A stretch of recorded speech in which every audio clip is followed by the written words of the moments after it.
Okay, so we're in full cleaning mode now. So we're working on our Combi-Oven over here. We've got the oven cleaner. We preheated the oven up to about 200 degrees. And now we're actually going to start applying the product in there and running it through its cleaning cycle. Here we go.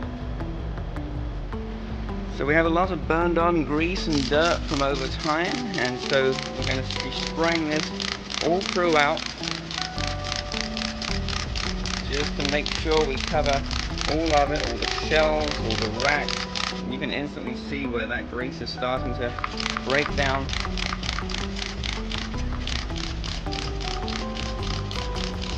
We're going to give this about 5 minutes for it to sit and do its magic, and then we're going to send it through its cleaning cycle.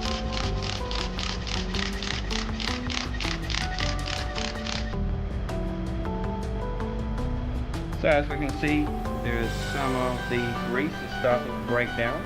So we need to program our Combi-Oven here to be able to go through the cleaning cycle. So first, we hit the chef button, and we're going to click over one to our cleaning, and hit the chef button again. Cleaning, yes. Hit the chef button again. Now it's going to go through a 10-minute cycle, first of all, and that's one of two. And then when it hits the second part, then we'll actually start seeing some action going on in the actual oven itself as it does the self-cleaning.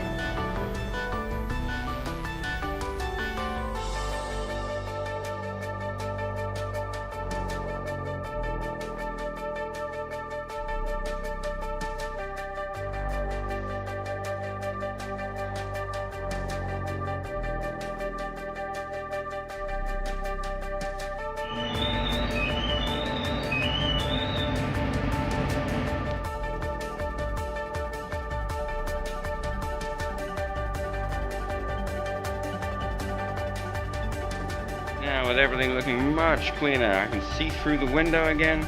There is a little debris on the bottom. I switched off the oven at the breaker box, but if you take our sprayer now, we can actually spray down any residual little bits, and we can knock those out with these seals going around the edges to make them live longer. We will also take some mild detergent, regular kind of detergent that you would use to clean dishes, and we'll go around those. We go around those more frequently though, just to keep them as clean and clear as possible of grease that can actually make them start corroding and breaking down early. And then you've got a good clean oven square to work with.